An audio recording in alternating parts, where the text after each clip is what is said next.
Buen inicio de semana, bienvenidos a la segunda clase de nuestro curso de Microeconomía 3. Como ustedes ya se han dado cuenta, hemos empezado algunos puntos de la unidad 2. ¿Por qué? Porque estos puntos son importantísimos para entender la gran parte de los conceptos que vienen en la unidad 1. En primer lugar, hemos visto la clase pasada este concepto de la caja de Edgeworth, en el cual hemos señalado que dada una asignación inicial, se puede llegar a una asignación eficiente. Ahora bien, vamos a decir la situación. Esta asignación eficiente, dado en el punto M, gracias al intercambio que se da entre los bienes 1 y 2 entre los agentes A y B, se le llama asignación eficiente en el sentido de Pareto. ¿Por qué razón? Porque es un punto en el cual ninguno de los dos agentes desea moverse, o mejor dicho, si uno se mueve, es decir, si el agente A empieza a mejorar sus condiciones de nivel de satisfacción, lo único que va a provocar es que empeore el nivel de satisfacción del agente B. Y viceversa. Si aumenta el nivel de satisfacción del agente B, va a empeorar las condiciones de utilidad del agente A. Por tanto, ese punto M es un punto en el cual, a través del intercambio, ambos agentes se sienten confiables. Vamos a ver un poquito de esta mismo asignación eficiente, ¿sí? ¿Cómo se da este proceso de intercambio? Muy bien.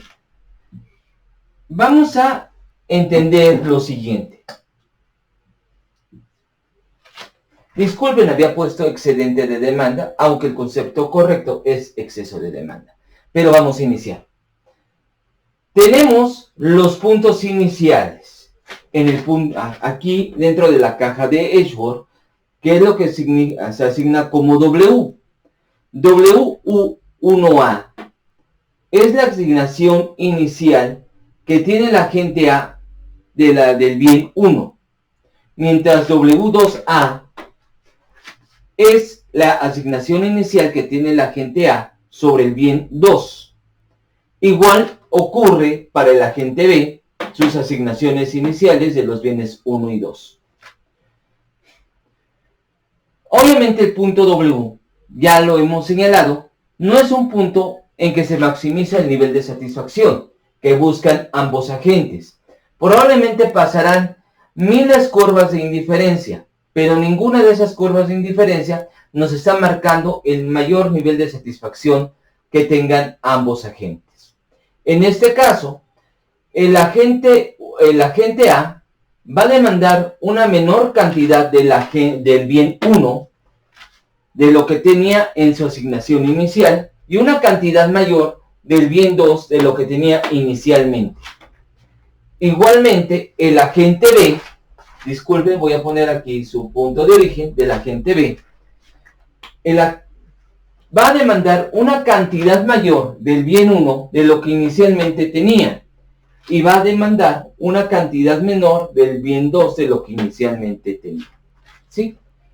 Es decir, como ya hemos señalado, en una condición de equilibrio, lo que estaría haciendo es que lo que está demandando el agente B sería igual a la oferta que hace el agente A por el bien 1.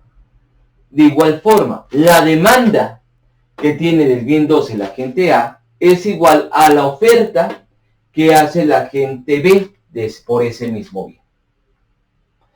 Por esa razón, y para facilitar las cosas, vamos a utilizar el concepto de exceso de demanda. El exceso de demanda, vamos a señalarlo, es una resta. Esta resta nos está indicando la diferencia que hay en el punto eficiente en el sentido de Pareto con respecto a la cantidad inicial de cada uno de los bienes de cada uno de los agentes. ¿Sí? Aquí tenemos la demanda final con la asignación inicial. La demanda final menos la asignación inicial. Demanda final menos asignación inicial. Demanda final menos asignación inicial. Como hemos señalado, los recursos y obviamente los bienes que circulan en la economía son limitados, ¿sí? Y por tanto, al ser limitados, la suma que hay del bien 1 por el uso eficiente de ese bien es igual a la suma que hay de la asignación inicial de ese bien por ambos agentes. Ocurre para el bien 1 y ocurre para el bien 2. Vamos a hacer un poquito de movimientos, todo lo que está sumando va a pasar a restar, ¿sí? Lo cual nos indica que el exceso de demanda del bien 1 por parte del agente A más el exceso de demanda del bien 1 por parte de B es igual a 0. De igual forma, el exceso de demanda de la agente A por el bien 2 más el exceso de demanda del bien 2 por el agente B también va a ser igual a 0. Pero todavía vamos a desarrollar esto, porque acuérdense que todavía nos queda un concepto básico que es el concepto de los precios. Muy bien, de cumplirse los 3 axiomas del consumidor, entonces es cierto que lo que gasta el agente A en el punto W es exactamente igual a lo que gasta en el punto M. ¿Por qué? Porque es una restricción presupuestaria dada. De igual forma, para el agente B, lo que gasta en el punto W es exactamente igual a lo que gasta en el punto M. Esto se debe a que precisamente los bienes están limitados y tienen recursos limitados, recursos monetarios limitados. Además de que ambos agentes se enfrentan a los mismos precios. Vamos a tener el concepto entonces del exceso de demanda agregada, que obviamente ya lo habíamos visto, que esto era igual a 0 y esto era igual a 0. Pero obviamente vamos a poner el exceso de demanda agregada con Z, es decir, Z1 es el exceso de demanda agregada del bien 1 y Z2 es el exceso de demanda agregada del bien 2. Como nos estamos enfrentando a los mismos precios, entonces lo que está en el punto M del agente A es lo mismo que gasta en el punto W. Igual ocurre para el agente B. Si hacemos las operaciones correspondientes de tal forma que W, P1, W1A está sumando, pasa a restar al otro lado, e igual para P2, W2A, entonces nos estamos diciendo que la demanda que tiene del bien 2 el agente A es igual a su oferta que tiene, o mejor dicho, el exceso de demanda o el valor del exceso de demanda por el bien 2 del agente A es igual al exceso de demanda o al valor del exceso de demanda por el bien 1. Igual ocurre para el agente B. El valor del exceso de demanda del bien 1 es igual al valor del exceso de demanda del bien 2. Por eso en ambas operaciones es igual a 0. Si lo ponemos ya en el concepto del exceso de demanda, vamos a ver que la suma de los excesos de demanda del agente A, el valor de los excesos de demanda del agente A van a ser igual a 0. Igual los valores del exceso de demanda de ambos bienes del agente B va a ser igual a 0. Y como son iguales a 0, entonces el valor del exceso de demanda va a ser 0 y este valor del exceso de demanda va a ser 0. Es decir, el valor del exceso de demanda agregada va a ser 0 y el valor del exceso de demanda agregada del bien 2 va a ser 0. Por tanto, la sumatoria va a ser 0. Es decir, las ofertas de unos van a ser iguales a las demandas de los otros. Esto es lo que se le llama como tal la ley de Wallace. ¿Sí? Básicamente, eso nos está diciendo que lo que está ocurriendo, el valor de los excesos de demanda o las sumas de todos los excesos de demanda agregadas van a ser iguales a 0. Ahora la pregunta es, ¿cómo se puede afirmar esta situación? ¿Sí? Vamos a verlo en un momento.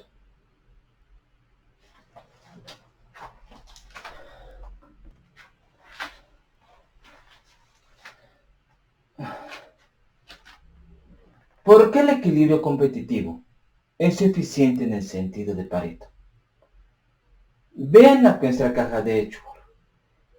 Vean esa línea negra que pasa por el punto W y el punto M. Lo voy a poner un poquito más grande que esa M. ¿Sí? Eso nos está indicando lo ya señalado, en el cual el valor del punto de eficiencia es igual al valor del punto inicial para cada uno de los agentes. Ahora supongamos que existe una canasta de consumo que sea mejor que la que está en el punto M. Es decir, se encuentra en una canasta de diferencia. Es decir, una canasta de consumo Y que tanto el agente A como el agente B prefieren a las canastas de consumo que se ubican en el punto M. Como sabemos muy bien, los bienes van a ser limitados porque los factores están limitados, ¿sí? Eso está dado tanto para el bien 1 como para el bien 2. Y estas canastas de consumo Y se prefieren a la canasta de consumo X que están ubicados acá. Como sabemos, el valor de esta canasta de consumo es igual al valor de la canasta de consumo, al valor de la asignación inicial. Esto ocurre tanto para el agente A como para el agente B. Disculpen acá, me equivoqué.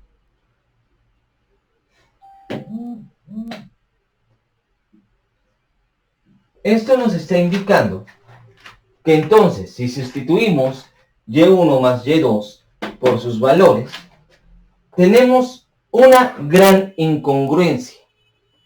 Es decir, no puede ser posible que existan canastas de consumo para ambos agentes que maximicen su nivel de satisfacción y que sean mejores que las canastas de consumo que han sido en esta asignación eficiente. Esto violaría, por tanto, nuestros tres supuestos o axiomas del consumidor que hemos analizado y revisado desde Microeconomía 1. Entonces, aquí habría que resolver dos cosas. ¿Cuáles son, para empezar, los precios de los bienes? Para entender el concepto de los precios, tenemos que retomar algo que vieron en el capítulo de la demanda. Es decir, ¿cuáles son las curvas de demanda de los bienes 1 y 2? Vamos a tomar el concepto del modelo Cobb-Douglas, ¿sí? El cual busca maximizar su nivel de satisfacción dada una restricción presupuestaria. Dado esto, tenemos el concepto de la relación marginal de sustitución, ¿sí? Que en el caso de la COP Douglas es AX2 sobre 1 menos AX1, que bajo las condiciones de la restricción presupuestaria, sabemos que la relación marginal de sustitución es igual a la pendiente de la restricción presupuestaria. Si aplicamos un poquito de movimientos acá, vamos a ver que entonces X1, de acuerdo a este punto, el de X1 de equilibrio, es esto, y X2 va a ser esto. Vamos a sustituir en nuestra pendiente de restricción presupuestaria. Y vamos a encontrar que la curva de demanda del bien 1 es AM sobre P1. Si hacemos lo mismo, van a encontrar que la curva de demanda del bien X2 es 1 menos A por M sobre P2. ¿Sí? Aquí tenemos nuestras curvas de demanda, tanto de los bienes 1 y 2. Ahora, ¿cómo lo podemos manejar para nuestros conceptos propios del intercambio? Muy fácil. Vean la situación. Si ya sacamos las curvas de demanda de los bienes 1 y 2, es obvio que va a ocurrir lo mismo para los agentes A y los agentes B. MA y MB indican las restricciones presupuestarias de los agentes A y B, respectivamente. Sustituyendo X1 y X2 de cada uno de los agentes en los excesos de demanda agregada de cada uno de los bienes, vamos a tener esto. Pero como sabemos ya por la ley de Walras que la asignación eficiente en el sentido de Pareto de cada uno de los agentes, aquí le puse I, pero se refiere al agente A y al agente B, es igual al valor de la asignación eficiente porque pasan sobre la misma recta de restricción presupuestaria, entonces el exceso de demanda agregada del bien 1 va a ser este. Ahorita vamos a sacar la curva de demanda agregada del bien 2 y vamos a determinar algunos valores.